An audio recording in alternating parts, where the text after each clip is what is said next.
Got the Xmaxx on the bench for a minor upgrade. I want to install these full force RC orange shock covers. While we have it up here, we'll look at some of my other upgrades and modifications and talk about the tune that I have on the truck for the driving that I'm doing. We have to remove the shocks to install the shock covers. So take out the retaining screw from the back side, pop out the pin. Do the same thing for the bottom of the shock. Take out the restraining screw. And this one is shorter. It's easy to tell which one goes where because this is thicker amount of material to screw into than on the bottom. And pop out the pin. The bottom pin is shorter than the top pin. I'm going to put the truck on my work stand before I start pulling shocks off.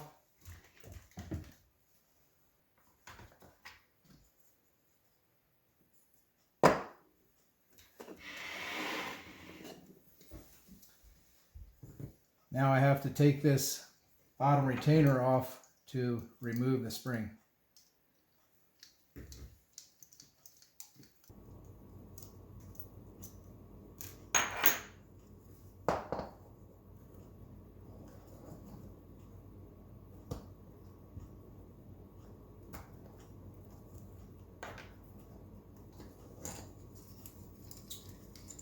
And there is the spring removed from the shock. This is fairly clean. The spring is anyway. A little bit of dust sticking to the oil on the shock. Wipe that down before I install these, but I think it's because the idea of these is to keep the dust from and dirt from getting to your shocks. And they look pretty cool. So there's the cover, and looks like we have a seam. So I'll probably locate the seams to the inside. Stretchy, elastic material. Get your fingers inside of it. Just pull it down over the spring like that and push it through or pull it through until it's somewhat centered.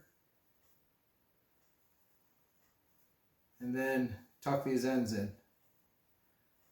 So I believe the reason why it's elastic and stretchy, so it doesn't bunch up when the spring compresses. See that? Stretched tight over it. So I was kind of wondering about that. What would happen when the spring compresses? Well, it's already stretched and it's tight enough over it where it doesn't bunch up. Now it's a simple matter of installing the spring. The bottom retainer will keep this fold on due to the preload, and same with the top ring. It'll keep that cover nice in place like that. Off camera, I've wiped my shocks down. These weren't real bad. I haven't got this truck really messy yet. And now got to figure out how to line this seam up. I want the seam on the inside just for visual, so I have a seam showing. So I'm looking at this bottom retainer, and the screw goes in this way, and that'll face to the rear of the truck. So I'm going to put my seam on this way, facing in.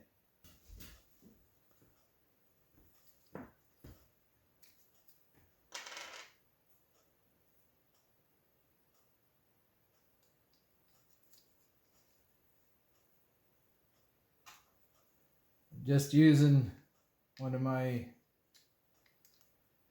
Allen wrenches to tuck this. So I got my seam facing inward.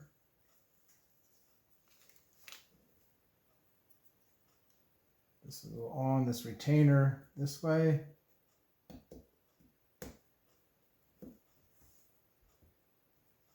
Screw goes in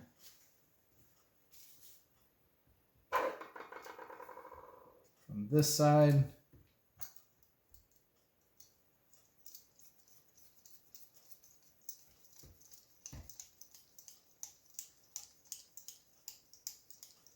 Now, as far as being more visually appealing, that is what my shock is going to look like. Seam will be on the inside. I always put these screws for the bottom retainer. It's the way it came on the truck. The back ones are facing backwards, so you can get to them with an Allen wrench, and the front ones will be facing forward. So that's how I'll position these seams. And there is a shock assembled, complete with the shock cover, and as I said before, with the elastic pre-stretch that it has on there. You can see just what I was wondering. There's the shock bottomed out, and the material doesn't bunch up on the shocks, so that's a good looking cover. Pretty happy with that.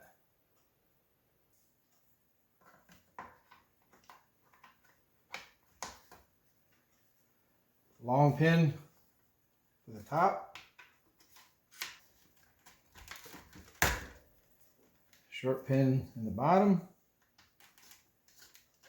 short screw in the bottom, the long screw in the top.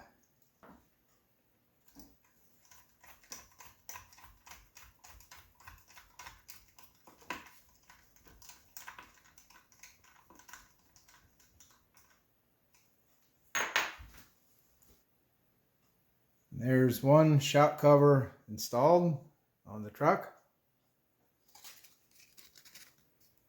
Here's the part number, Full Force RC, orange, I believe it's called orange and yellow Xmaxx shock boots. I'll do the rest of them off camera, show you what it looks like when I get them installed. That's the last one. Got all 4 shock covers installed. Let's see what it looks like with the body on. Oh yeah, that's looking good.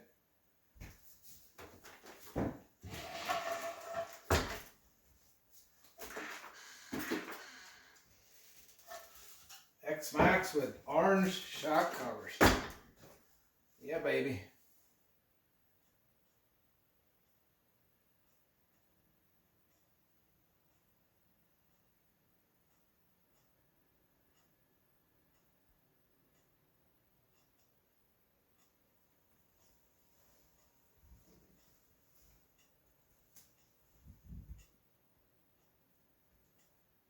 %100% happy with these Full Force RC shock covers. The elastic material stretching over the springs, so the material doesn't bunch up when the spring is compressed, and how they tuck in the ends of the springs and the preload holds in place. Quality product by Full Force RC. Here's an idea to improve upon my foam block that supports the back of the body. It kind of snapped in place when I first cut the block out. It cannot come off when the body's in place. There's no way it can come out of there. It's fully captured. But after being in the body for a while, the foam kind of forms to the body, and I would take the body off and the foam would stay back there. So, idea, a piece of Velcro. So, bigger piece of Velcro on the foam block, give it more surface area to stick. Small piece of Velcro in the body. All it needs is enough Velcro to where when you snap this block in place, it just stays in the body. I take it on and off.